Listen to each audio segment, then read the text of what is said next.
Hello dear student, Assalamualaikum. I am Mashuddin Kanon. Never think of yourself as if you can be one of the best personalities in the world. Dear student, আজকে আমরা SSC পদার্থবিজ্ঞান বিদ্যুতের চৌম্বকীয় অধ্যায়ে চলো শুরু করা যাক।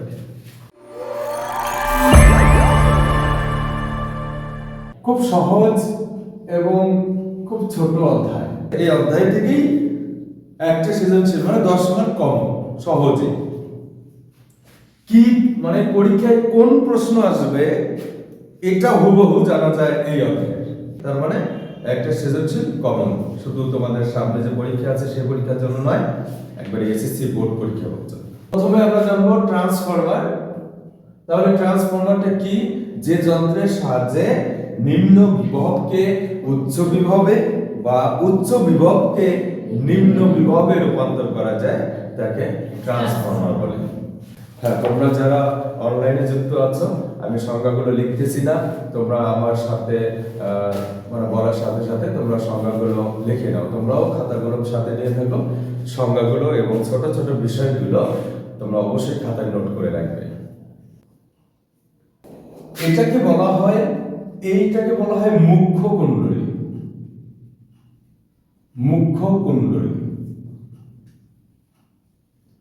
আর এটাকে বলা হয় গৌণ কুণ্ডলী।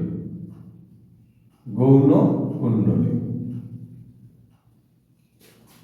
তাহলে এই প্রথমটাকে বলা হয় মুখ্য কুণ্ডলী, পরেরটাকে বলা হয় গৌণ কুণ্ডলী। আচ্ছা বলো তো, আমরা যে বিভব বা ভোল্টেজ প্রয়োগ করব বা বিদ্যুৎ প্রয়োগ করব সেটা অবশ্যই মুখ্য কুণ্ডলীতে প্রয়োগ করব না, কারণ এখানে প্রয়োগ করব এদিকে প্রয়োগ করলাম আর এদিকে সেটা পাবো, ঠিক কি না? বুঝছো? তার মানে আমরা মুখ্য কুণ্ডলীতে বিভব বা তড়িৎ প্রবাহ কি প্রয়োগ করব আর গৌণ কুণ্ডলীতে সেটা পাবো, ঠিক আছে? তাহলে আমরা খুব সহজ ভাবে সাধারণ ভাবে মুখ্য কুণ্ডলীর সংজ্ঞা বলতে পারি, যে কুণ্ডলীতে তড়িৎ প্রবাহ বা বিভব প্রয়োগ করা হয় তাকে কি মুখ্য কুণ্ডলী বলে, ঠিক আছে? আর যে কুণ্ডলীতে মুখ্য কুণ্ডলীতে প্রয়োগকৃত তড়িৎ প্রবাহ বা বিভব কি পাওয়া হয় বা পাওয়া যায় সেটাকে গৌণ কুণ্ডলী বলে। ঠিক না ভাই? ঠিক জোরে বলো, ঠিক না ভাই? ঠিক। এখানে কয়েকটা কথা তোমরা নোট করে নাও।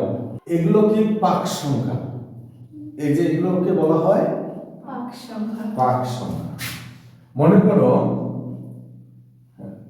এটা হলো পাক সংখ্যা, মানে পাকানো পেঁচানো, ঠিক আছে? এগুলো হলো পাক সংখ্যা। এটা হলো মুখ্য কুণ্ডলীর পাক সংখ্যা আর এটা হলো গৌণ কুণ্ডলীর পাক সংখ্যা, ঠিক আছে? এগুলো কিন্তু পাক সংখ্যা। এগুলো এখন মনে রাখবে বা নোট করে নাও। 1 নম্বর, পাক সংখ্যা কম হলে, দেখো পাক সংখ্যা কম হলে তড়িৎ প্রবাহ বেশি হয়, ভোল্টেজ কম হয়। বিপরীত ক্রমে আমরা কি বলতে পারি? পাক সংখ্যা বেশি হলে তড়িৎ প্রবাহ কম হয়, ভোল্টেজ বেশি হয়। বিপরীত ক্রমে আমরা বলতে পারি। 2 নম্বর দাও, পাক সংখ্যা বেশি হলে তড়িৎ প্রবাহ কম হয়, ভোল্টেজ বেশি হয়। যেহেতু আলোচনার মাঝে কারেন্ট চলে গেছে, আমাদের আলোচনা আমরা কন্টিনিউ রাখতেছি, যদিও বা তোমাদের একটু অসুবিধা হবে। দেখো, তাহলে আমরা বুঝলাম পাক সংখ্যা কম হলে তড়িৎ প্রবাহ বেশি হয় আর ভোল্টেজ কম হয়, আর পাক সংখ্যা বেশি হলে তড়িৎ প্রবাহ কম হয়, ভোল্টেজ বেশি হয়। কেন পাক সংখ্যা কম হলে তড়িৎ প্রবাহ বেশি হয়? কারণ তড়িৎ প্রবাহিত হওয়ার সময় বাধাপ্রাপ্ত কম হয়। আমরা জানি পাক সংখ্যা যত বেশি হবে তড়িৎ প্রবাহিত হওয়ার সময় বেশি বাধাগ্রস্ত হবে, ফলে তড়িৎ প্রবাহ কমে যাবে। কিন্তু পাক সংখ্যা যদি কম হয় তাহলে তড়িৎ প্রবাহ কি বাধা কম পাবে না, এজন্য তড়িৎ প্রবাহটা বেশি হয়। আবার ভোল্টেজটা তো একটা মানে কি বলে, ভোল্টেজ হলে একটা হিট বেশি হয়, যত ঘর্ষণ হবে হিট তত বেশি হবে। পাক সংখ্যা বেশি, মনে করো তড়িৎ প্রবাহিত হওয়ার সময় বেশি বাধা পাবে না, বেশি বাধা পাওয়ার পরে ভোল্টেজটা বাড়বে না কমবে? ঘর্ষণ বেশি হলে কি তা বাড়ে না কমে? এই জন্য পাক সংখ্যা যত বেশি হবে ভোল্টেজ বাড়বে, এবং আমরা গাণিতিকভাবে আমরা প্রমাণ করতে পারবো। এখন এখানে তড়িৎ প্রবাহ, হ্যাঁ, মুখ্য কুণ্ডলীর তড়িৎ প্রবাহ এটাকে আইপি দ্বারা প্রকাশ করা হয়। মুখ্য কুণ্ডলীর তড়িৎ প্রবাহ আইপি মানে মুখ্য কুণ্ডলী মুখ্যকে বলা হয় প্রাইমারি আর গৌণকে বলা হয় সেকেন্ডারি। বোঝা গেছে? তাহলে বলো আইপি মুখ্য কুণ্ডলীর তড়িৎ প্রবাহ যদি আইপি হয়, গৌণ কুণ্ডলীর তড়িৎ প্রবাহ কি আইএস। মুখ্য কুণ্ডলীর পাক সংখ্যা, এই পাক সংখ্যা যদি এনপি হয়, গৌণ কুণ্ডলীর পাক সংখ্যা হবে এনএস। মুখ্য কুণ্ডলীর ভোল্টেজ যদি ভিপি হয়, গৌণ কুণ্ডলীর ভোল্টেজ হবে ভিএস। মুখ্য কুণ্ডলীর তড়িৎচালক শক্তি যদি ইপি হয়, গৌণ কুণ্ডলীর তড়িৎচালক শক্তি ইএস, ইলেকট্রোমোটিভ ফোর্স। আই এর সাথে আই আর যদি এন বলি মানে পাক সংখ্যা বলি, পাক সংখ্যা আর হলো কি তড়িৎ প্রবাহ। এই পার্থ অভিনেতা কোন দিকে? অভিনেতা কোন দিকে? সামনে। অভিনেতার অভিনয় কোন দিকে করতেছে? তাহলে তুমি অভিনেতাকে ফলো করো, অভিনেতার অভিনয়কে ফলো করো। এদিকে দেখো, আই এর দুইটা বিষয়, একটা হলো আইপি আর একটা কি আইএস। তার মানে বাই বলতে আই আর এন এর মধ্যে যদি সম্পর্ক বা সম্পর্কিত সূত্র হয় তাহলে হবে আইপি বাই আইএস। এজন্য হচ্ছে সব বাইরে সমান। বড়তর তড়িৎ প্রবাহ আর পাক সংখ্যা বিপরীত না একই রকম? কারণ পাক সংখ্যা বেশি হলে তড়িৎ প্রবাহ কম হয়। তাহলে আমি কি সূত্রটা ওভাবে লিখতে পারি? সূত্রটা আমরা বিপরীত ভাবে লিখব। যেখানে আইপি আছে সেই জায়গায় আমি এনএস লিখব, যেখানে আইএস আছে সেখানে আমি এনপি লিখব। মনে রাখবে সূত্রটা এলোমেলো হয়ে যায় যে কি হতে পারে আইপি এনপি বা এনএস না এনএস বা এনপি, এখানে স্টুডেন্টরা বেশি ভুল করে। কিন্তু তো তোমরা মনে রাখবে যে একই রকম যদি নিয়ম পালন করে তাহলে সমান সমান পিএস সমান সমান থাকবে। কিন্তু যদি বিপরীত হয় তাহলে সূত্রটাকে তুমি বিপরীত ভাবে প্রয়োগ করবে। যেমন আমরা জানি পাক সংখ্যার সাথে তড়িৎ প্রবাহের সম্পর্কটা বিপরীত, সূত্রটা বিপরীত ক্রমে লিখবে। Are you getting what I mean? Do you have any problems? Do you understand? দেখো আমরা তাহলে লিখবো NS উপরে লিখবো, NP নিচে লিখবো। বোঝা গেছে? এখন মনে করো এখন মান দেওয়া থাকবে। মনে করো এখানে পাক সংখ্যা হলো 50টি, এটা প্রশ্নে দেওয়া আছে।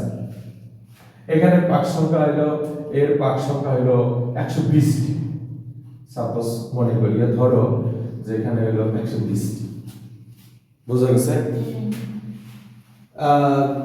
কার তড়িৎ প্রবাহ দেব? তড়িৎ প্রবাহ কার দেব? আইপি দেব না আইএস দেব?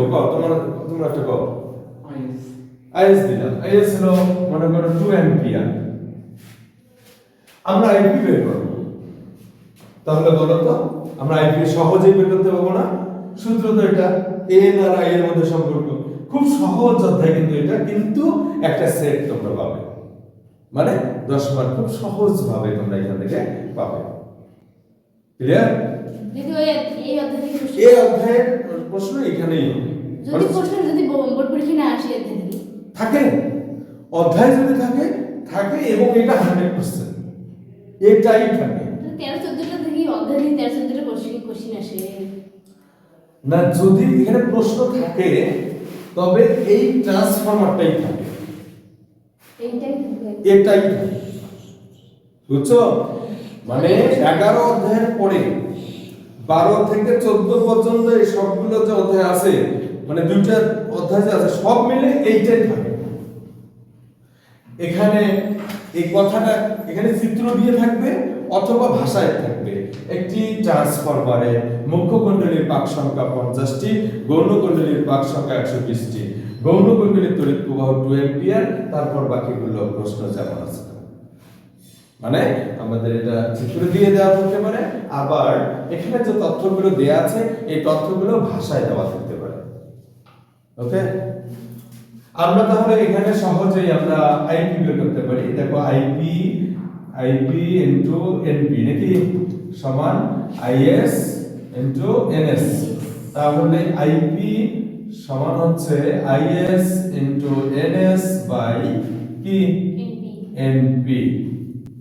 এখন ক্যালকুলেট করো, আইএস কত 2 গুণন এনএস কত ওই 120, এনপি হলো 50, 120 দুগুণ 240, 240 ভাগ 50, 240 ভাগ 50 কোন ব্যাপার হলো, ক্যালকুলেটর হিসাব করো। শুনে শুনে তো এমনি কাটা যায়। 4.8 এটা হিসাব করতে কোনো মুখে মুখে সহজে হিসাব করা যায় ক্যালকুলেটর দিয়ে। বলো 240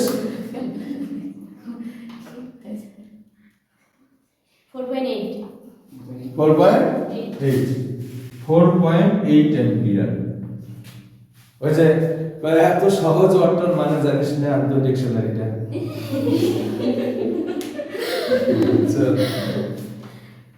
তাহলে 4.8 এম্পিয়ার। আমি মানে পূর্বের কথাগুলো যে বলছে আসলে মনে আছে কিনা আবারও বলি, প্রত্যেকবার আমি স্মরণ করে দেই। প্রত্যেকটা ফিজিক্স মানে অঙ্কের সত্যতা যাচাইয়ের সিস্টেম ইনস্ট্যান্ট জানতে হবে। আমরা অনেক সময় কনফিউশনে পড়ি না, অ্যানসারটা হইল কি হইল না, একটু রিভিশন মানে এরকম কনফিউশনে পড়ি না। মানে উত্তরটা হওয়া মাত্রই তুমি সাথে সাথে যে কোনো অঙ্কের সত্যতা যাচাই করতে পারবে এবং শতভাগ নিশ্চিত থাকতে পারবে অ্যানসারটা ঠিক আছে কিনা। কিভাবে? আমরা জানি পাক সংখ্যা যত কম হবে তড়িৎ প্রবাহ বেশি হবে না কম হবে? পাক সংখ্যা বেশি হলে তড়িৎ প্রবাহ কম হবে। তাহলে এখানে পাক সংখ্যা বেশি, তড়িৎ প্রবাহ কত 2 এম্পিয়ার। তাহলে এখানে পাক সংখ্যা কম, তড়িৎ প্রবাহ বেশি হবে না কম হবে? এটা থেকে বেশি হবে না কম হবে? তুমি যে অ্যানসারটা পাইছো সেটা 2 এর থেকে বেশি না কম? তাই তুমি শতভাগ নিশ্চিত এটা ঠিক আছে।